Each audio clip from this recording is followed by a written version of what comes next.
qu'on en avait déjà parlé, mais ça aussi, ça a été... Alors, on a les retours maintenant, vous savez, les gens qui nous disent, parce que des fois, on se fait insulter en disant, mais pourquoi vous avez aimé ça, alors que c'est chiant comme pas possible. Tout le monde n'a pas forcément bon goût comme nous, hein, donc ça s'appelle La chorale des dames de Shilbury, de Jennifer Ryan, chez Albin Michel. Alors, on est encore en Angleterre, bah oui, parce que les Anglais, ils sont super doués pour faire des livres de détente, hein, et puis des détentes intelligentes, c'est-à-dire que vous n'avez pas l'impression de trucs, c'est pas Barbara Cartland, là, vous voyez, donc on est pendant la guerre, dans un village du Kent. Alors le Kent, on aura tout fait l'Angleterre. Alors vous avez la Cornouaille qui est là, vous avez le Yorkshire qui est là-haut, et le Kent c'est entre la Cornouaille, vous savez Londres, c'est Canterbury, c'est tous ces endroits très très sympas, c'est presque une caricature de Londres, c'est de la campagne anglaise, c'est là où on désirait tous avoir un cottage avec les lupins, les machins, enfin vous voyez tout le truc. Et bon, c'est la guerre. Le problème, quand c'est la guerre, alors il reste plus que les femmes parce que tous les hommes sont partis à la guerre.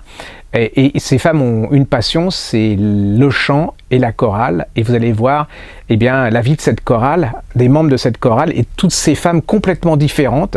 C'est absolument fabuleux. C'est une galerie de portraits incroyable. Il y a des secrets, il y a des haines, il y a des jalousies, il y a de l'amitié, il y a de l'amour, il y a de la passion, il y a pourquoi certaines sont là, pourquoi elles se comportent comme ça. Puis il y a ces hommes qui sont pas là. Hein.